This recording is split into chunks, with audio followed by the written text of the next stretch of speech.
Te adoramos, Señor, en la hermosura de tu santidad. Recibe la gloria, la honra y el honor. Bendito Dios.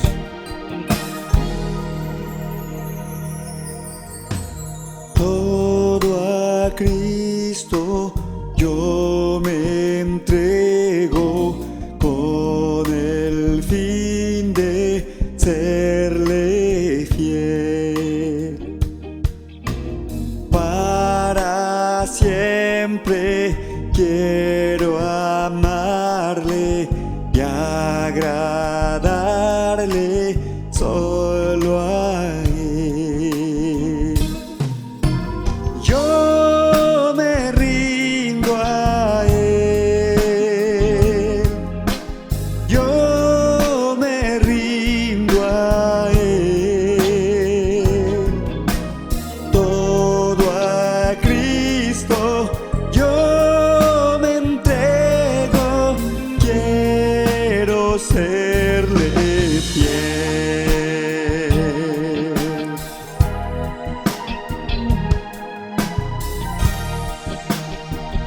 Todo a Cristo.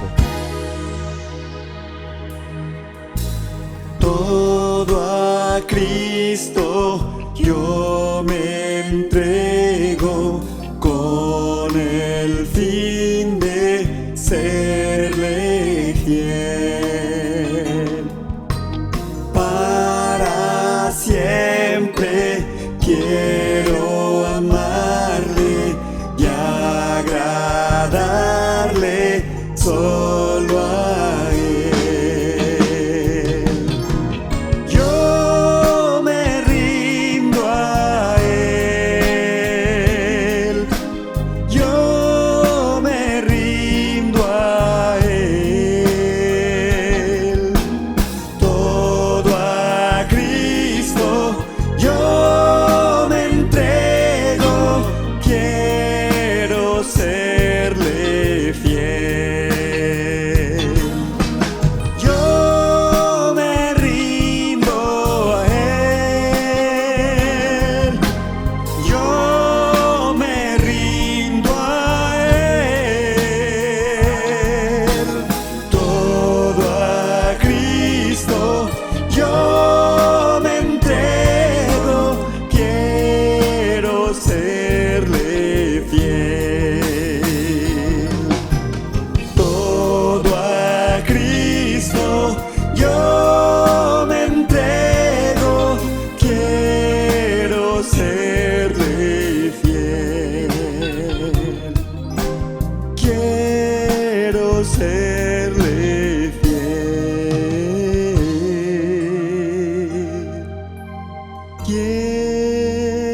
Quiero serle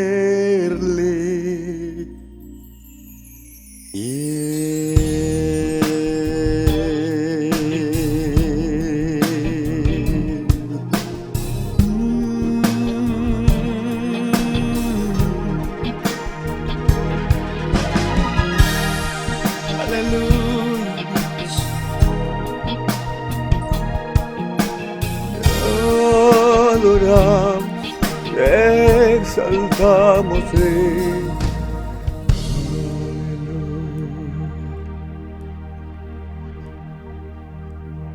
Gracias, Señor. En tus manos están nuestros tiempos. Amén.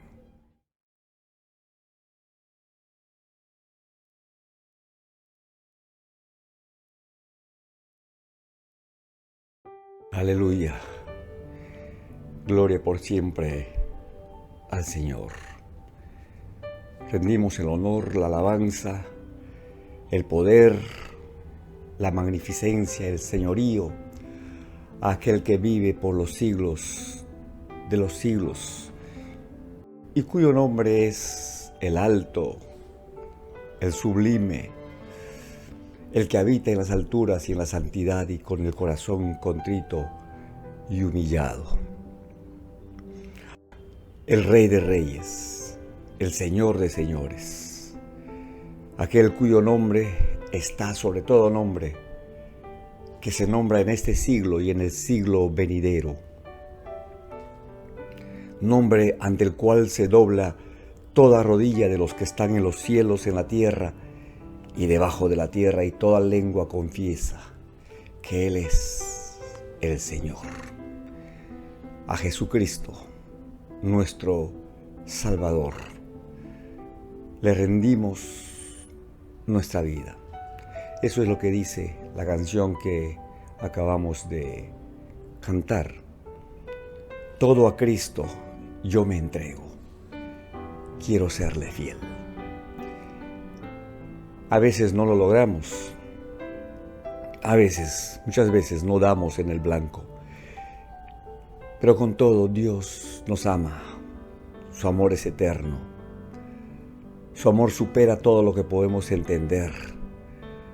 Su amor está mucho, mucho más allá de nuestras limitaciones. Y ese amor nos levanta, nos sostiene. Ese amor nos alienta a seguir adelante día tras día. Con todo, mis hermanos, queremos invertir y queremos consumir nuestra vida en servirle, procurando a toda costa estar en línea con su palabra, con su propósito. Que su Espíritu produzca en nosotros el deseo de inclinar nuestro corazón hacia la obediencia. Aleluya. ¿Cómo están mis hermanos, mis hermanas, mis amigos? Espero que se encuentren bien, disfrutando en familia de este precioso día del Señor, que como dice la Escritura, es día de gozo, es día de alegría. Y nosotros decidimos como congregación encender nuestro altar espiritual en el que le ofrecemos nuestros sacrificios de alabanza, de gratitud, de exaltación, sacrificios que son, como dice su palabra, el fruto de nuestros labios que confiesan su santo y poderoso nombre. Y al hacerlo, lo hacemos con la convicción, pero también con el deseo profundo de que estas alabanzas sean consumidas por el fuego de lo alto y despidan un olor fragante que cambie radicalmente nuestra realidad, pero además este olor fragante, que es el olor de la presencia de Dios, suba a su trono de gracia, que ahora mismo está abierto, y sea grato, este sacrificio sea grato para el Señor, que Él sea alabado efectivamente, reconocido, que Él sea adorado a través de nuestras canciones, a través de nuestra alabanza.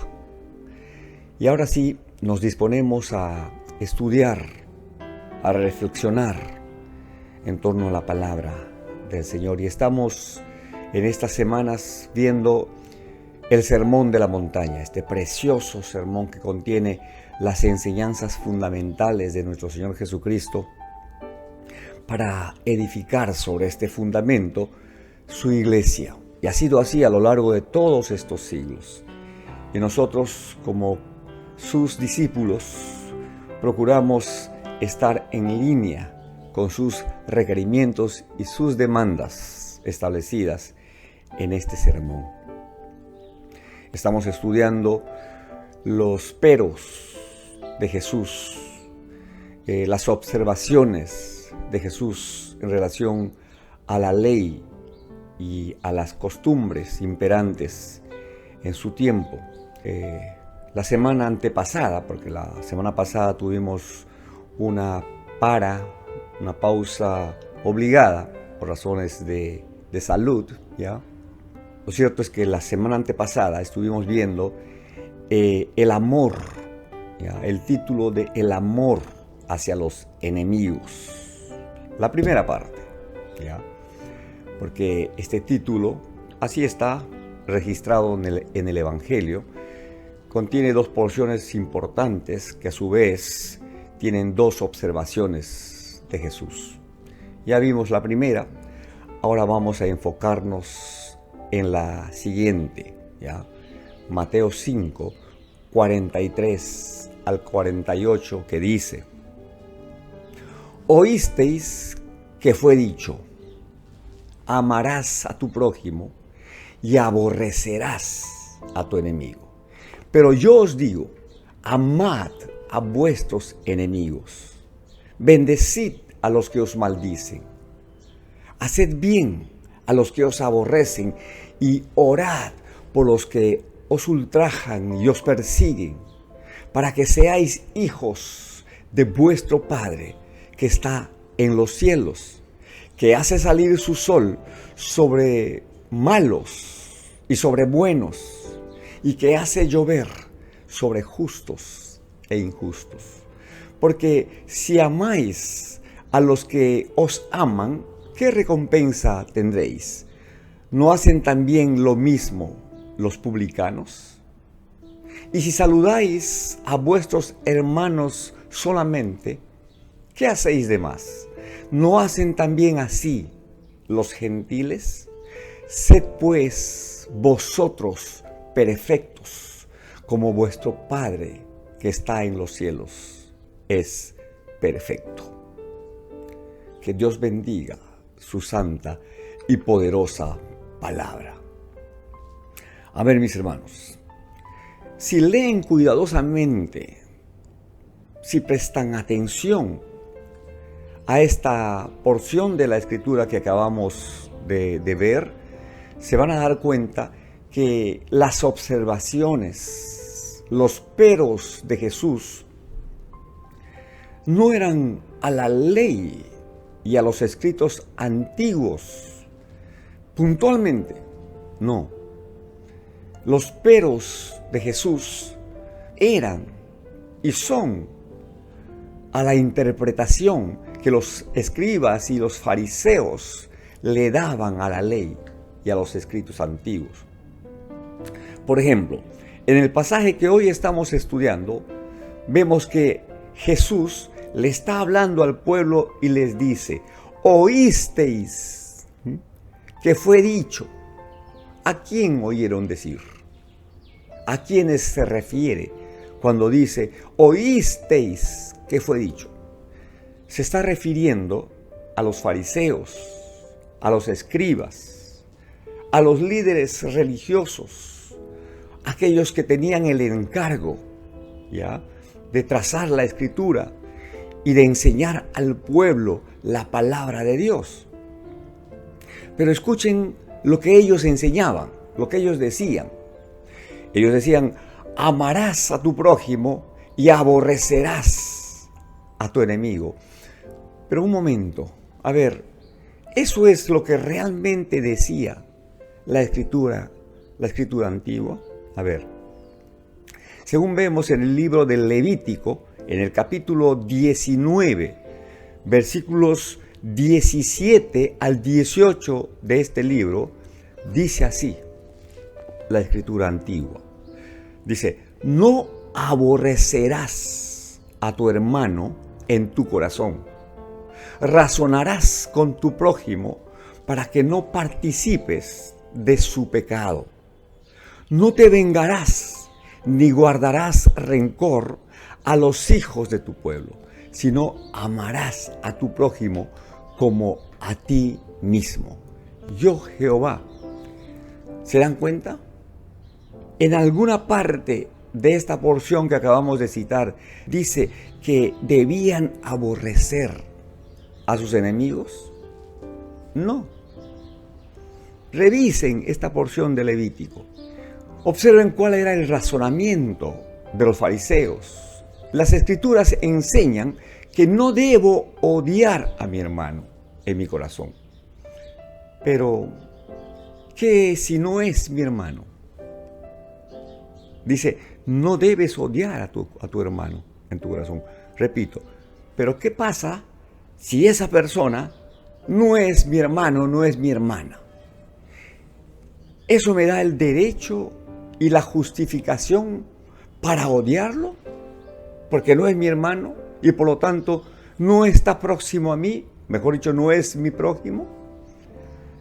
En base a este razonamiento, ellos creaban el argumento que usaban para afirmar y para alentar algo que definitivamente la Biblia no enseña. Es decir, el odio hacia algunas personas. Personas que no son los tuyos, que no son de tu etnia, tu raza, que no forman parte de tu comunidad de fe. Y muy sutilmente, hermanos, esta enseñanza nos ha llegado a nosotros también como creyentes. Y no sopesamos bien, y no consideramos la observación de Jesús, y no atendemos al pero de Jesús, porque en la práctica, siendo creyentes, conocedores de la Escritura, de esta Escritura antigua, pero sobre todo de la Escritura del Nuevo Testamento, en la que Jesús dice, oyeron que fue dicho a los antiguos, pero yo les digo. Es decir, así hacían antes bajo las enseñanzas equivocadas de los maestros o pseudos maestros en Israel. Pero ustedes tienen que edificar mi iglesia sobre este fundamento, cuya piedra angular soy yo mismo, porque él dice, yo os digo. ¿Ya? Entonces esta piedra de edificación es Jesús y sus enseñanzas, sumadas a las enseñanzas de los apóstoles. Se edifica la iglesia de Jesucristo. Hermanos, definitivamente la Biblia no enseña en ninguna parte que debemos odiar, ¿ya? Que debemos desestimar, que debemos desplazar a nuestro prójimo. Y mucho menos enseña que debemos odiar a los malvados. Dios dice que debemos aborrecer el mal, eso sí. En el Salmo 97, 10, ¿ya? La palabra del Señor dice, los que amáis a Jehová, aborreced el mal. Dios dice claramente que debemos aborrecer el mal, pero no dice que debemos aborrecer a los malvados. Más bien, el mandato del Señor es claro. En esta porción de la Escritura dice, amad a vuestros enemigos. Ahora, ¿por qué debemos amar a nuestros enemigos? Yo le voy a dar dos razones fundamentales. La primera razón, debemos amar a nuestros enemigos porque somos hijos, hijas de Dios. Jesús dice en la porción que estamos leyendo, ¿verdad? Que estamos estudiando, en el versículo 45 dice, para que seáis hijos de vuestro Padre que está en los cielos. Si hay algo que muestra que somos como nuestro Padre y que somos conformados a la imagen de Jesucristo, es precisamente la obediencia a este mandato divino de amar a nuestros enemigos. Esto es algo esencial, mis hermanos, porque el Padre ama aún a los malvados. A Él no le agrada de ninguna manera, a Él no le gusta lo que hacen, pero igual los ama. El amor de Dios no está condicionado a lo que la gente haga o deje de hacer. Dios nos ama, repito, y lo hago por enésima vez. Dios nos ama con un amor que es eterno. Eso es precisamente lo que dice el Evangelio de Juan, capítulo 3, versículo 16. ¿Ya? Este pasaje maravilloso que está considerado como el Evangelio en miniatura o el resumen de todo lo que enseña el Evangelio. ¿Qué dice esta porción? Dice, porque de tal manera amó Dios al mundo que ha dado a su Hijo unigénito, para que todo aquel que en Él crea no se pierda, mas tenga vida eterna. Pero resaltemos la expresión, porque de tal manera amó Dios ¿A quién? Al mundo. No dice, porque de tal manera amó Dios a los que lo amarían. No, Dios amó al mundo entero, aun sabiendo de que muchos, muchísimos, no le corresponderían. Más bien rechazarían su mensaje, rechazarían su demostración y la encarnación de su amor, que es Jesús. ¿Ya?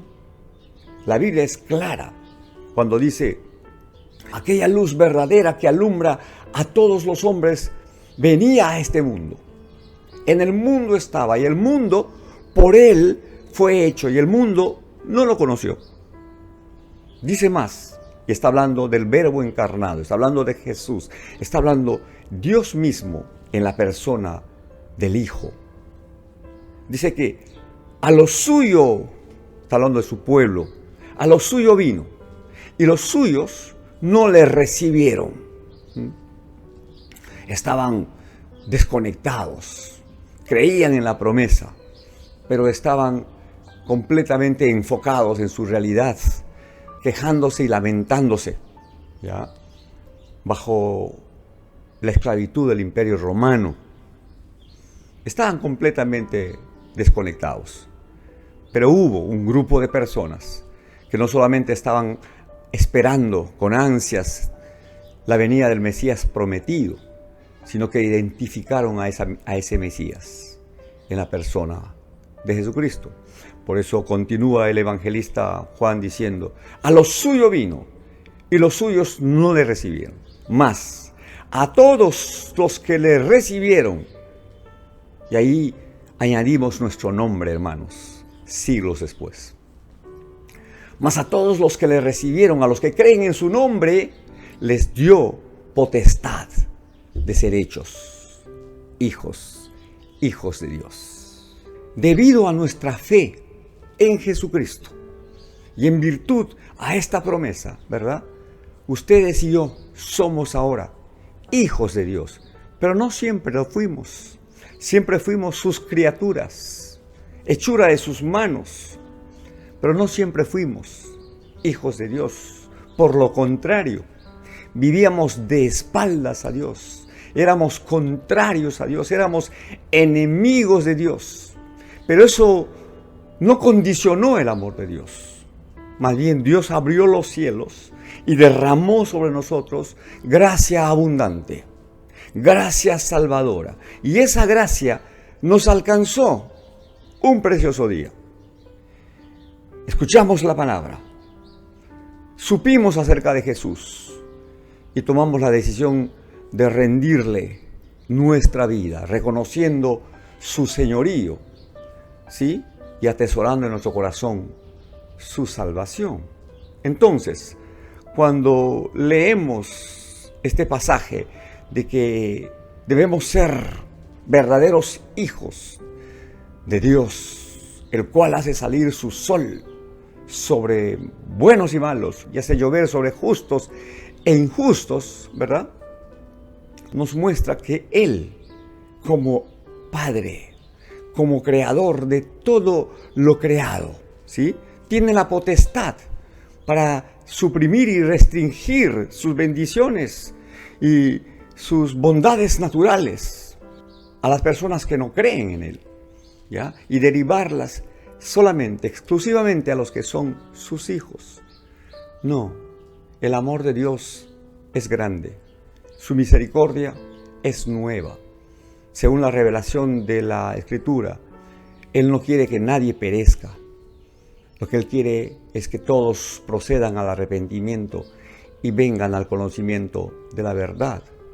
Un Padre que abre su cielo para hacer descender su lluvia, la temprana y la tardía, que hace salir su sol, el sol natural y su sol de justicia.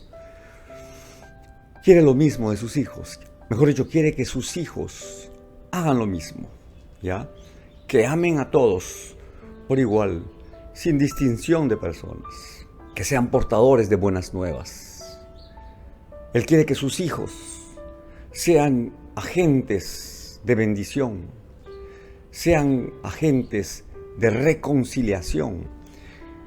Él quiere que seamos asimismo intercesores por una tierra que está caída y arruinada por causa del pecado.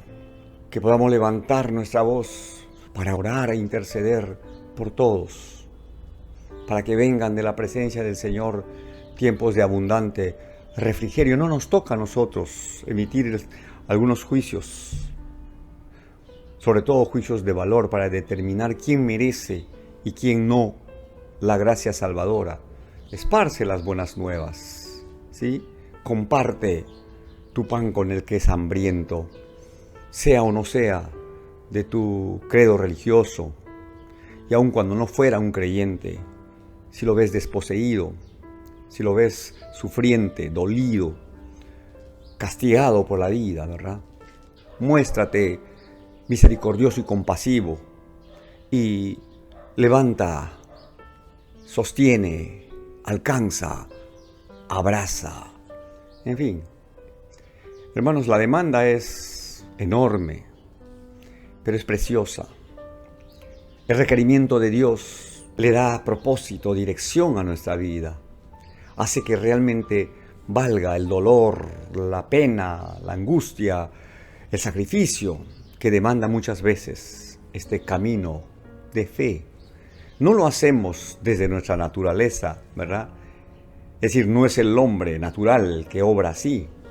Es el hombre espiritual, la nueva criatura, a quien Dios asiste con su espíritu, a quien Dios dota y capacita con sus dones, y a quien Dios usa como un instrumento en sus manos. Por eso es que todo lo que hagamos, ¿sí?, debemos hacerlo de corazón, entregados, apasionados, en nombre de Jesús. Entonces, siendo así, todo lo que hacemos, todo lo que hagamos, debe ser bueno. ¿Qué digo bueno? Excelente, con la mejor motivación. Y toda la gloria, toda la honra, el reconocimiento debe ser atribuido únicamente a Dios.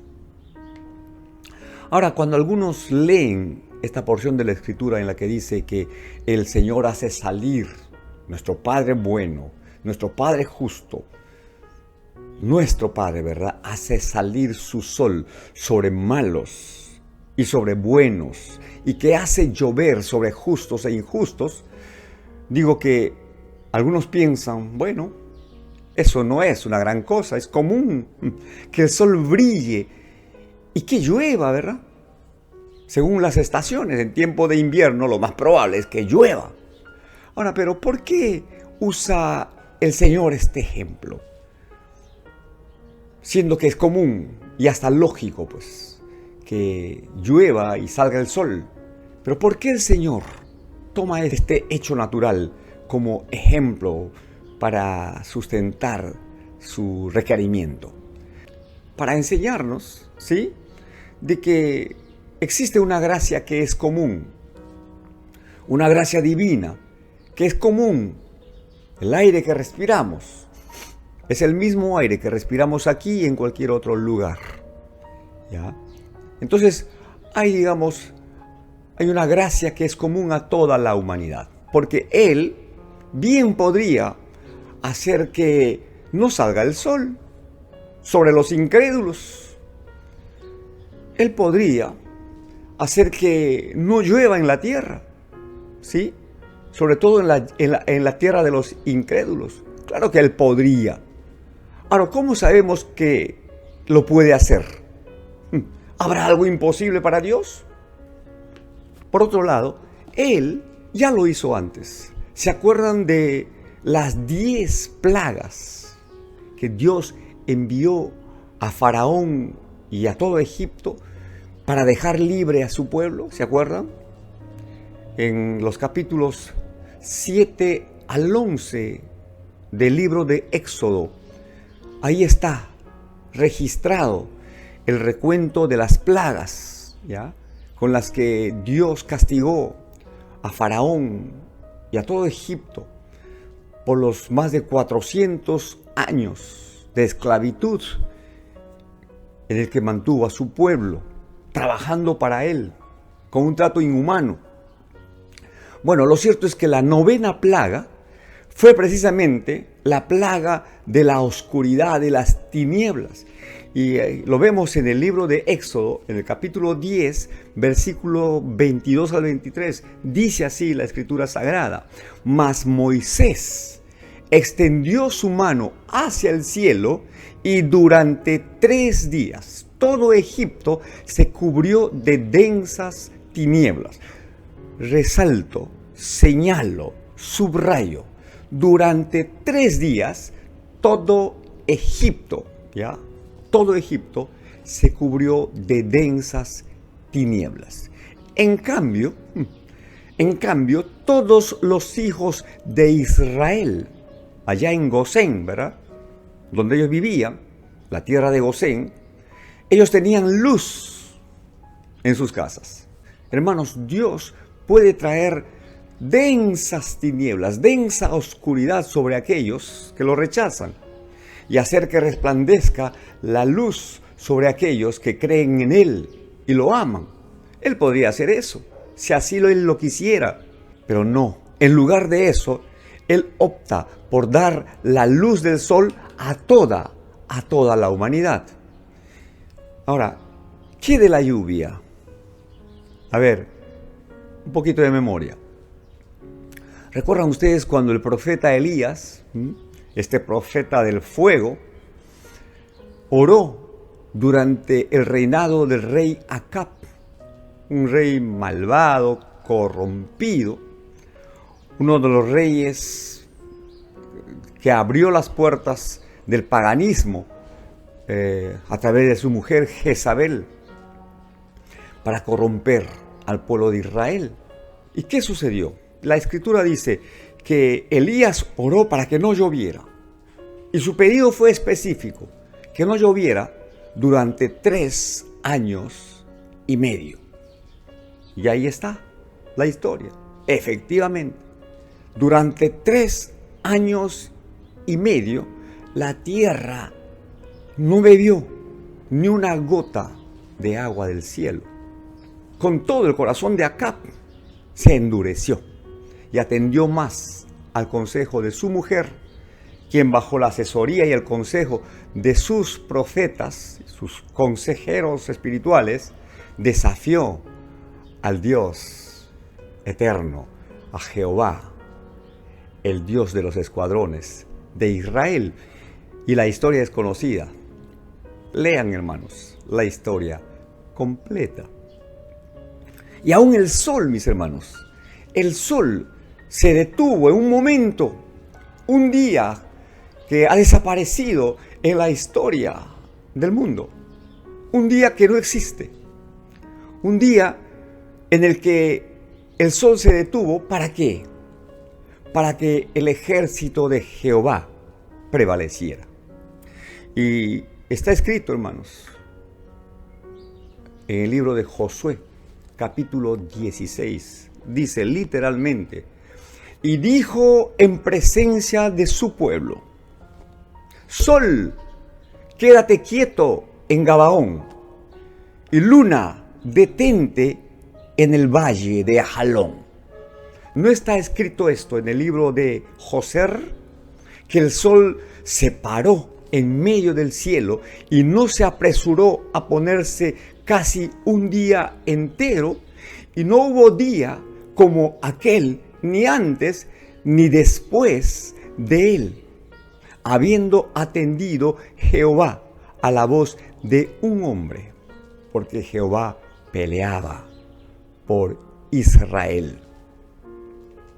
Y saben, mis hermanos, al enterarnos de esto, al comprobar mediante la Escritura que el Dios en quien creemos, a quien amamos y servimos, tiene tal poder de abrir su cielo para hacer descender su lluvia, o de cerrarlo en atención a nuestras oraciones, o hacer que el sol se prolongue en su presencia, atendiendo también al clamor de su pueblo. Saber esto, mis hermanos, tiene que alentar nuestra fe, debe impulsarnos a proseguir día a día hacia la meta, sabiendo de que ese Dios poderoso, el Dios eterno, está con nosotros, es por nosotros. Y si Él está con nosotros y es por nosotros, ¿quién puede estar contra nosotros? Él puede hacer cualquier cosa. Él puede cambiar nuestro lamento en alegría. Él puede cambiar nuestra realidad. Él puede levantar nuestra vida aún de la ruina. Y lo puede hacer por cualquiera, en cualquier lugar, bajo cualquier circunstancia, si así lo desea, si así le pedimos. Así de grande es nuestro Dios. Él es maravilloso. Él sigue siendo fiel a su palabra. Repito, eres un hijo, una hija de Dios. Esta es la primera razón por la que debemos amar y perdonar a nuestros enemigos. Y la segunda razón por la que debemos amar a nuestros enemigos y estar siempre dispuestos a perdonar sus ofensas es porque somos precisamente discípulos de Jesucristo y reconocemos que Jesús es nuestro Señor, es nuestro único y suficiente Salvador, es nuestro Señor.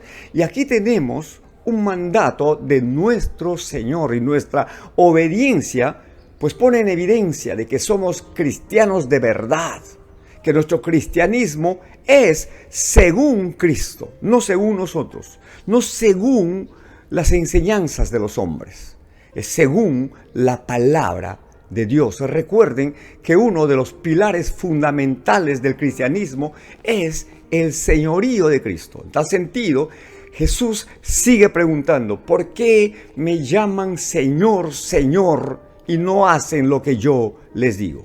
¿Y qué dijo Jesús? Jesús dijo, amad a vuestros enemigos. ¿Y qué debemos hacer nosotros ante este requerimiento de aquel que es nuestro Señor? ¿Qué? Obedecer. Obediencia quiero, dice el Señor. Hermanos, esto es cristianismo real. Lo demás es pura demostración de una religión vacía y sin propósito. El apóstol Pablo entendió lo que Jesús quiso decir cuando habló de amar a nuestros enemigos en su carta a los Romanos capítulo 12, versículos 17 al 20, donde escribió, no paguéis a nadie mal por mal, procurad lo bueno delante de todos los hombres. Si es posible, en cuanto dependa de vosotros, estad en paz con todos los hombres. No os venguéis vosotros mismos, amados míos, sino dejad lugar a la ira de Dios, porque está escrito, mía es la venganza, dice el Señor. Por tanto, si tu enemigo tuviere hambre, pues dale de comer. Si tuviere sed, dale de beber. Haciendo esto, pues ascuas de fuego amontonarás sobre su cabeza. A propósito de esta reflexión, un hermano que seguramente me escuchó en algún lugar donde compartí esta palabra, me abordó y me dijo, pastor, es muy fácil decirlo, porque tal vez usted no ha estado en una situación difícil, complicada, una situación en la que usted ha sido víctima de algún ataque, de alguna ofensa o agravios y mentiras.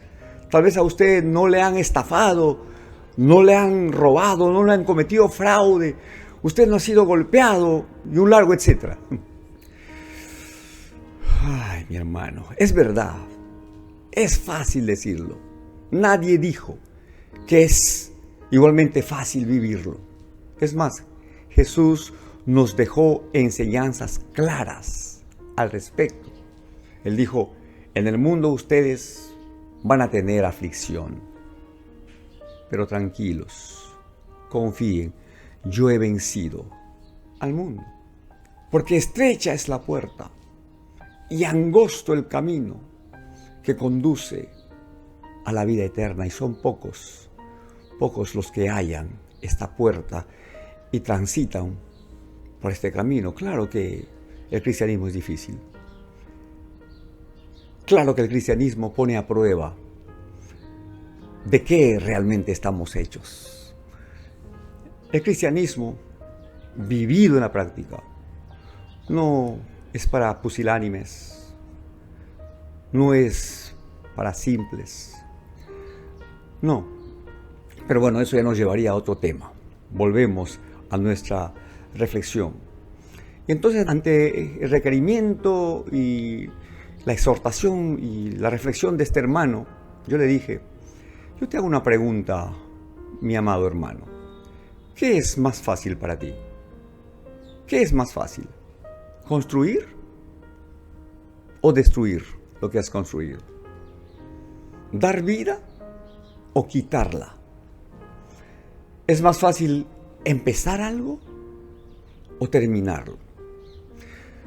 En fin, yo creo que este es un tema de conciencia, ¿sí? Es decir, el testimonio que proyectamos al mundo en nuestra condición de creyentes y de hijos de Dios es un tema de conciencia. Tiene que ver con articular la fe que decimos tener con las acciones cotidianas que la gente ve, que la gente puede comprobar. Tiene que ver con integrar nuestro sistema de valores que emanan del libro sagrado, que forman parte de los valores del cristianismo. Pero tiene que ver, digo, con integrar estos valores a nuestra realidad cotidiana, independientemente de que tú seas un hombre, seas una mujer, que seas rico, pobre, blanco, negro, seas de este país o de otro. Independientemente de que tú tengas formación académica o no, si tú eres un hijo de Dios, una hija de Dios, si tú eres un discípulo de Jesucristo, tienes que invertir tu vida en establecer el reino de los cielos donde quiera que estés, con quien quiera que estés y bajo la circunstancia que sea en la que te encuentres. Decimos siempre que la Biblia es el manual del fabricante, pues ahí están todas las indicaciones. Y decimos también, y esta es una frase recurrente en mí, porque además es verdad, pero decimos que la Biblia es nuestra única regla infalible de fe y de conducta. Y creemos que la Biblia ha sido inspirada por Dios y es útil para enseñar, para redarguir, para corregir, para instruir en justicia, a fin de que el hombre de Dios sea cabal, enteramente preparado para toda buena obra. Mi hermano, mi hermana, tienes dos posibilidades y tendrás que optar por una de ellas. ¿Obedeces o no obedeces a los requerimientos del Señor? Es decir, ¿eres frío o eres caliente? No hay más. Porque si eres tibio, dice el libro de las Revelaciones, Apocalipsis, que si eres tibio, Dios se va a encargar de vomitarte de su boca. Él quiere que te definas. Nunca claudiques entre dos pensamientos. Si tú dices que eres de Cristo, pues vive para Él y vive como Él quiere que vivas. O no crees en Dios, no crees en Cristo. No es que a veces sí y a veces no.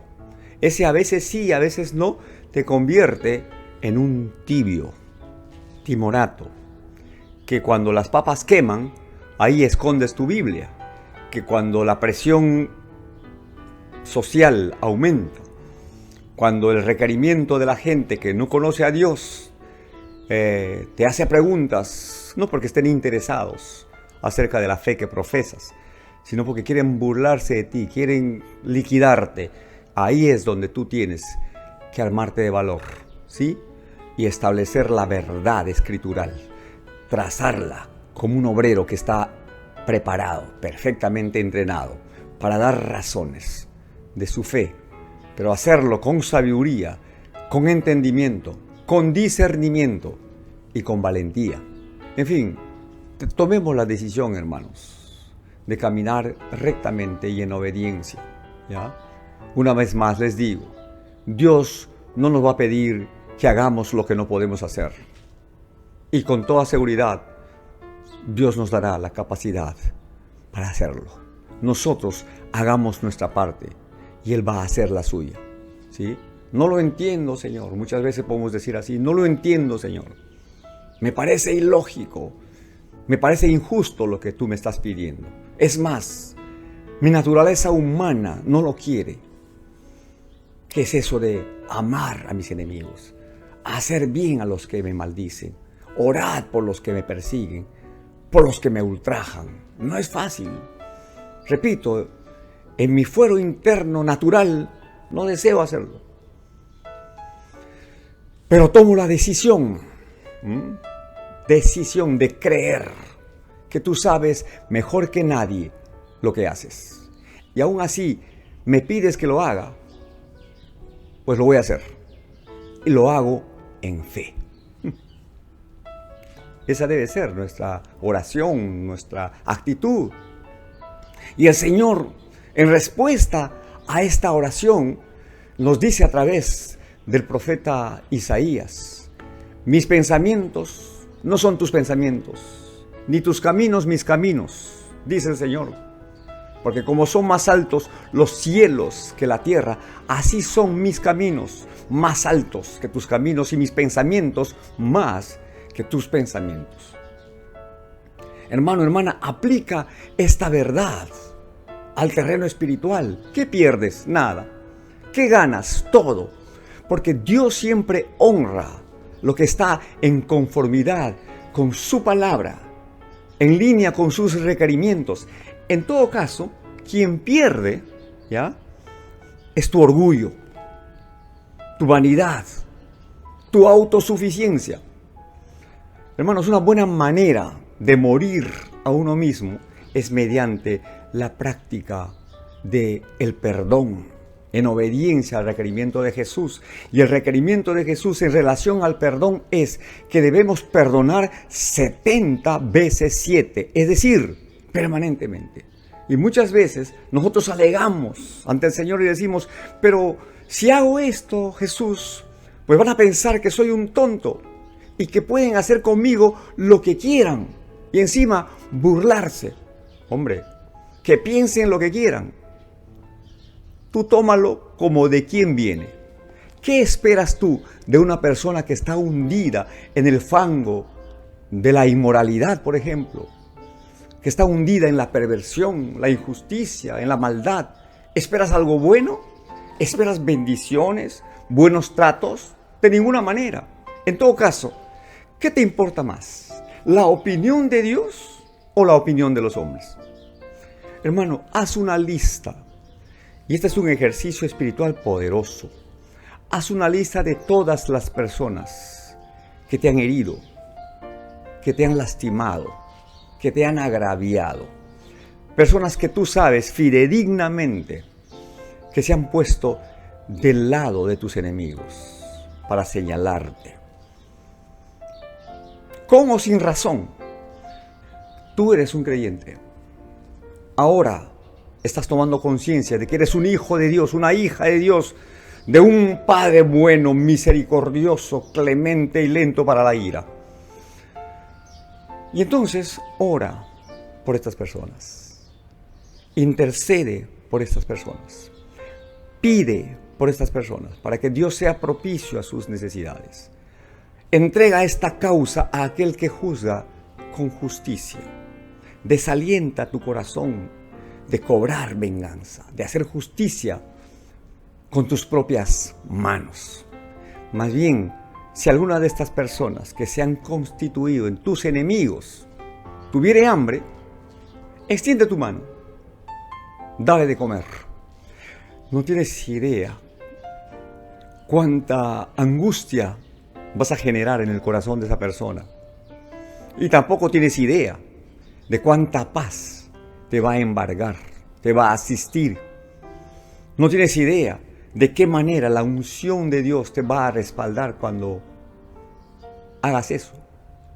Si tienes sed, tu copa, hermano, está rebosando permanentemente por la llenura del Espíritu Divino. Dale de beber. Para terminar en esta mañana, yo te desafío a considerar esta verdad simple, pero que es una verdad muy profunda de la palabra de Dios. y vas a tener la oportunidad de ver, no uno, muchos milagros en tu vida y en la vida de los tuyos. Amén. Pruébalo, hermano. Pruébalo. Decide hoy en poner en práctica esta porción de la Escritura. Yo te garantizo totalmente de que Dios va a apresurar su palabra para ponerla por obra en favor de tu causa. Amén. Listo, mis hermanos. Listo. Pasemos de la reflexión a la acción. Y que Dios nos ayude y honre nuestra fe y nuestra obediencia a su palabra. Que Dios abra puertas de bendición para todos y permita que podamos acceder a lugares de bendición abundante, a lugares saturados de la gracia y de la buena provisión de Dios, aquella que enriquece nuestra vida, sin añadirle tristeza. Amén. Les mando un abrazo fraterno, cálido, sentido, con mis mejores deseos para cada uno de ustedes y para todas las familias representadas en ustedes.